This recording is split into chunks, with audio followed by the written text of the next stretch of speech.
हम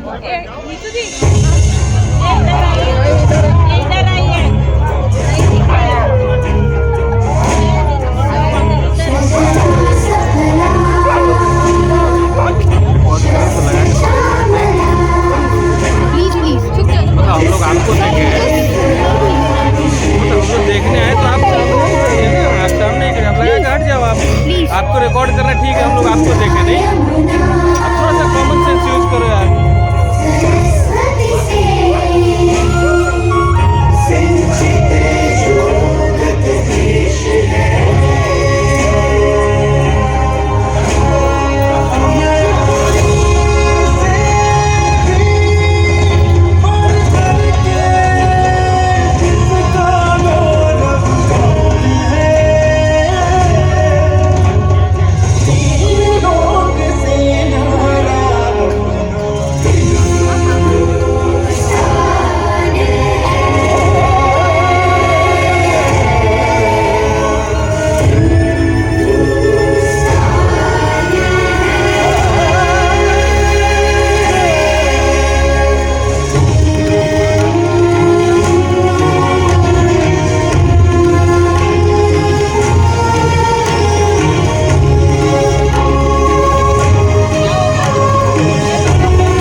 किसान का बेटा था वो दृढ़ता का भंडार। वल्लभ भाई पटेल नाम कहलाता था सरदार। कृषक कार्मिक जनगण से था उसको प्यार अपार। अखिल देश ने उसे रहनुमा किया था स्वीकार। गांधी बापू का शिष्य, सत्य अहिंसा का अवतार, किंतु एक भारत करने को धर लेता हथियार। लौह पुरुष संबोधन था वो लोहे की दीवार। तेज पुंज तुम, शक्तिपीठ तुम, बल का सागर अपरंपार। ऋणी देश का नम्र नमन तुम स्वीकारो सम्मान।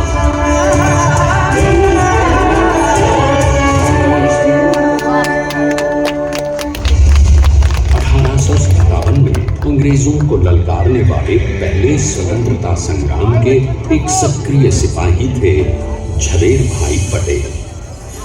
करमसद गांव के इस बहादुर देशभक्त किसान और उनकी पत्नी डाट भाई के 5 बेटों और 1 बेटी में से चौथे पुत्र थे वल्लभ भाई। बालक वल्लभ ने करमसद के बाद नडियाद से अपनी हाई स्कूल की शिक्षा पूरी की। फिर 13 साल की उम्र में उनकी शादी भी हो गई, छोटी सी झवेर बाई से। 2 बच्चों, बेटी मणिबेन और बेटे टाया भाई को जन्म देने के बाद झवेर बाई असमय ही चल बसी। सदी बदलने और 20वीं सदी आने पर उनका जीवन भी एक चमत्कार की तरह बदला। प्लीडर का इम्तिहान पास करके वो वकालत करने लगे। पहले गोधरा, फिर आनंद और उसके बाद अहमदाबाद में। मगर जल्द ही वकालत छोड़कर वो बैरिस्टर बनने की इच्छा से इंग्लैंड चले गए। लंदन में बैरिस्ट्री में अव्वल आने और वजीफा जीतने वाले वो अनोखे भारतीय थे। अब तो अहमदाबाद की वरिष्ठ अदालत में बैरिस्टर पटेल की जिरह और जीतों की धूम मच गई।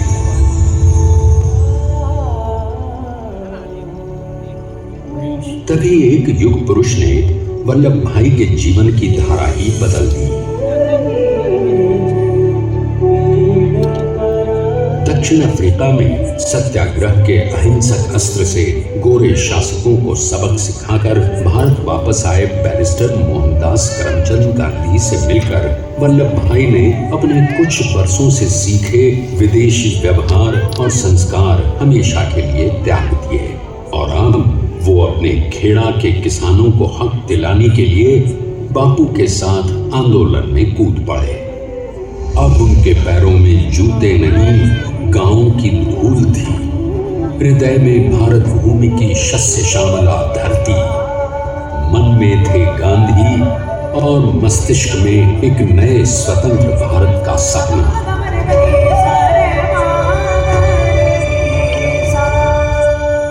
तभी बारडोली के मजबूर मजलूम किसानों की यातना का समाचार उनके पास पहुंचा। तुरंत वल्लभ भाई वहां पहुंचे और यूं शुरू हुआ भारत का सबसे बड़ा और सफल किसान आंदोलन बारडोली। वल्लभ भाई ने बारडोली के 87,000 किसानों को ऐसा अटल अडिग अचल मनोबल दिया कि अंग्रेजी सरकार हिल गई और एक बरस के बाद उनका लगान माफ कर दिया गया। अब तो पूरे देश में लोग वल्लभ भाई के नाम की कस्में खाने लगे। स्वयं महात्मा गांधी ने कहा, अब वल्लभ भाई मेरे शिष्य या साथी नहीं, सारे देश के सरदार हैं और देश को मिल गया एक अनोखा असरदार सरदार।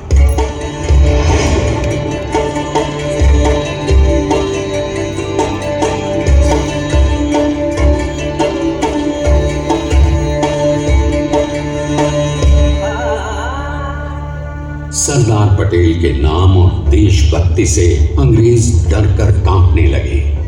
1930 के नमक सत्याग्रह और दांडी कूच में वो बापू से भी पहले गिरफ्तार किए गए तो सन 1932 में फिर उन्हें बापू के साथ ही जेल में 2 सालों के लिए डाल दिया गया।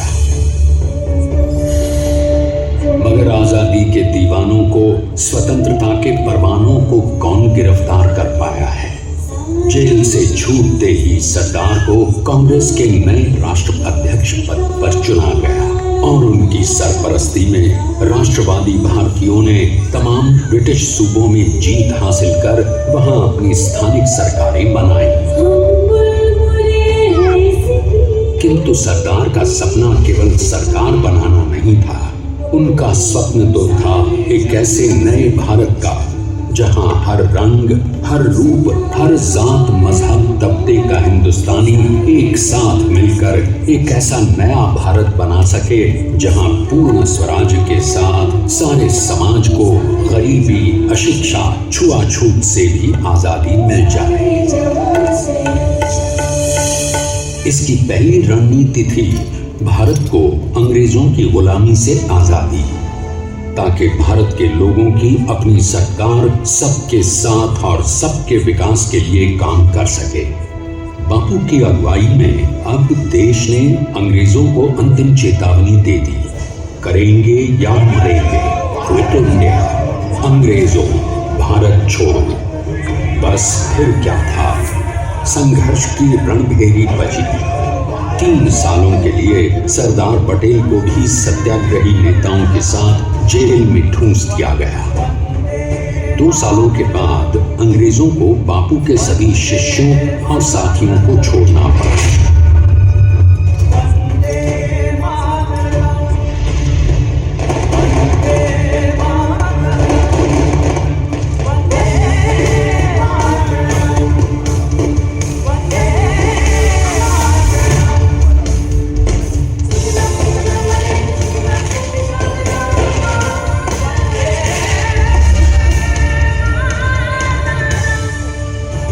स्वतंत्रता के स्वप्न के सच होने के साथ अब सरदार पर कई एक नई जिम्मेदारियां थीं।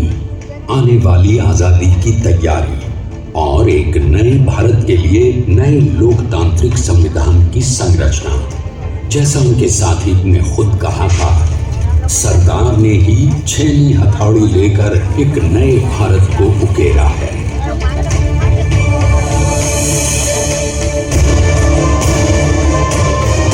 स्वाधीनता तो प्राप्त हुई, लेकिन खंडित भारत में भी उठते विभाजनवादी अंधकार को अभी दूर करना था। जब देश के खंड खंड होने का भय उत्पन्न होने लगा, तो सरदार ने निर्भय होकर खुद अपनी केंद्र सरकार और साथियों को भी चुनौती दे डाली और जम्मू कश्मीर को बचाने के लिए सारे देश का आकाश वायुयानों से भर गया।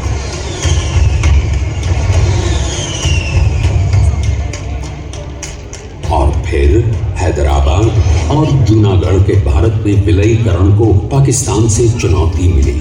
सरदार चाहते थे कि देश की 1 इंच धरती अब और विभाजित नहीं होनी चाहिए।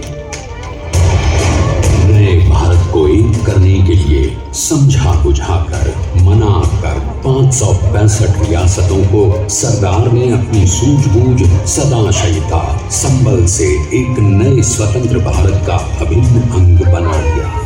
हमारे इतिहास में अखंड भारत के पुरुषार्थ का ये एक महानतम अध्याय है। जैसा उन्होंने स्वयं कहा था, हमें नए धागों को पुराने ताने बाने में ऐसे पिरोना है कि एक दूसरे में गुंथ जाए और बेहतरीन बनावट वाला एक नया भारत उभर कर सामने आ सके। अंततः अपने वज्र दृढ़ संकल्प से एक नया विराट विशाल एक भारत श्रेष्ठ भारत बनाकर दिखा ही दिया सरदार ने। संसार के सबसे बड़े प्रजातंत्र के शिल्पी को प्रणाम करने के लिए देश ने बनाया है ये समर्थ स्मारक। स्वाधीन भारत को समर्थ भारत में बदलने वाले सरदार पटेल को समर्पित प्रेरणातीत भी है। प्रधानमंत्री श्री नरेंद्र मोदी के नेतृत्व में बनी विश्व की इस विशालतम प्रतिमा के सामने आकर सारी दुनिया जैसे स्वयं भी नतमस्तक हो जाती है।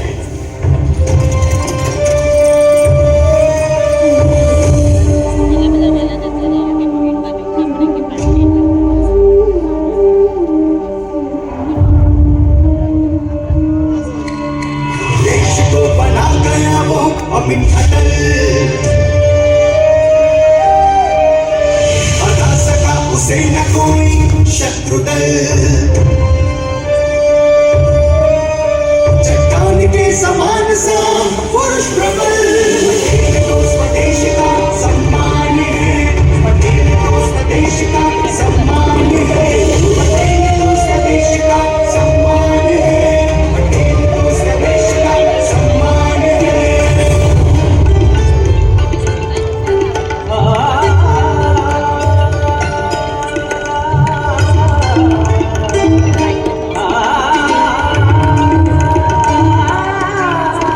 ऊंचाइयां आकाश को छुए हुए, गहराइयां समुद्र की ली हुए, कदम अधिक जमीन पर जमे हुए, पटेल अपनी आन बान शान है, पटेल अपनी आन बान शान है, पटेल तो स्वदेश का सम्मान है, पटेल तो स्वदेश का सम्मान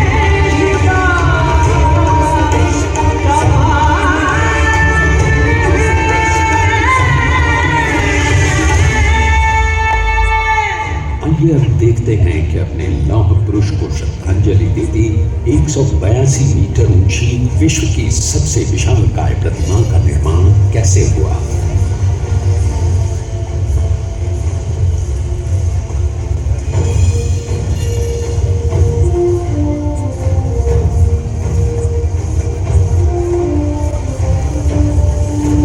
गगनचुंबी इस अद्वितीय अभूतपूर्व प्रतिमा को बनाने के लिए सबसे पहले नदी का 4500 क्यूबिक मीटर का राफ्ट बना और फिर सीधा 600 फीट का कंक्रीट का कोर बनाया गया।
लीजिए कि 182 मीटर ऊंचे इस भव्याति भव्य स्मारक के निर्माण में कितना सामान और मेहनत लगी है।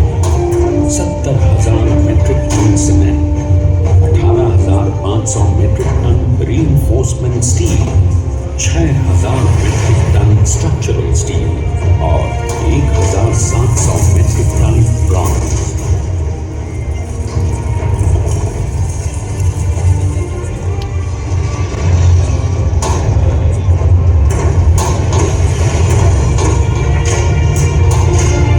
स्टैच्यू ऑफ यूनिटी आज एक वर्ल्ड आइकॉन है और इसे मुमकिन बनाने में एक सेकंड भी ब्रेक लिए बिना देश भर की टीम्स ने 24/7 काम किया। 250 से ज्यादा इंजीनियर्स, 4,500 से ज्यादा स्किल फोर्स और कई लाख मानव दिन। हम गर्व से कह सकते हैं कि कुल मिलाकर स्टैच्यू ऑफ यूनिटी के निर्माण में 95% माल सामान, मजदूर, इंजीनियर्स और एक्सपर्ट्स थे भारतीय। जानते हैं कि 182 मीटर ऊंची इस भव्य प्रतिमा को बनाने में कितना समय लगा। डिजाइन के लिए 12 महीने और निर्माण के लिए 34 महीने, यानी कुल मिलाकर केवल 46 महीने।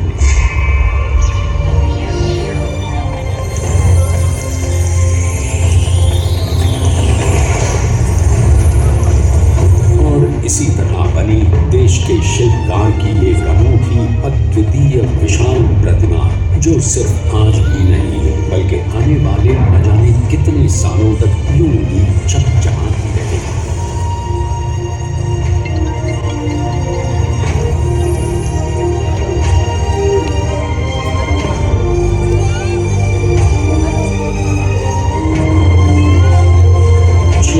महीनों तक लगातार बिना रुके एकजुट होकर न जाने कितनों ने परिश्रम किया और उनका साथ दिया भारत की 125 करोड़ जनता ने।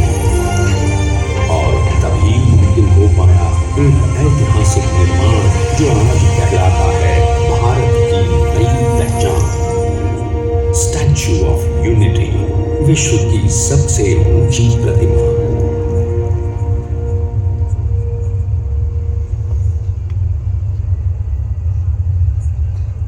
सरदार ने अपनी गंभीरता, शालीनता और दूरदर्शिता से भारत को संगठित करने के असंभव कार्य को संभव कर दिखाया।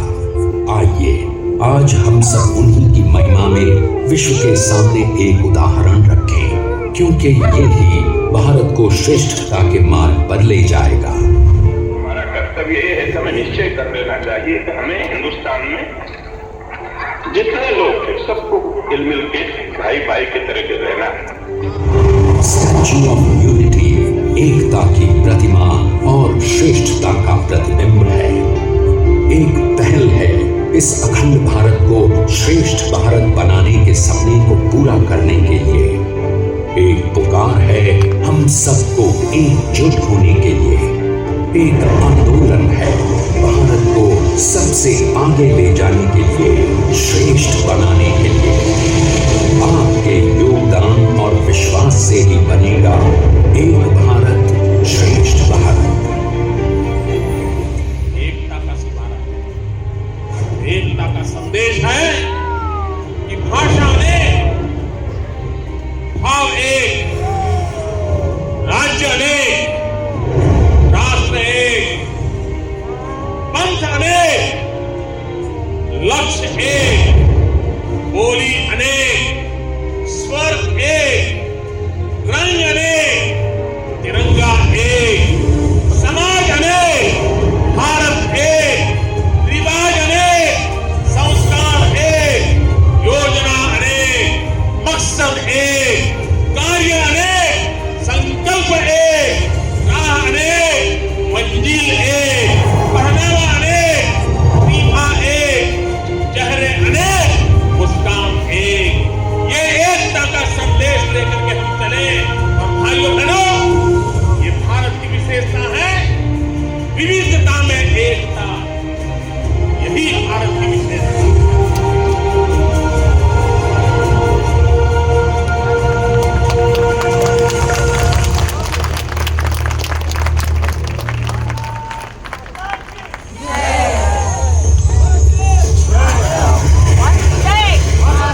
national anthem.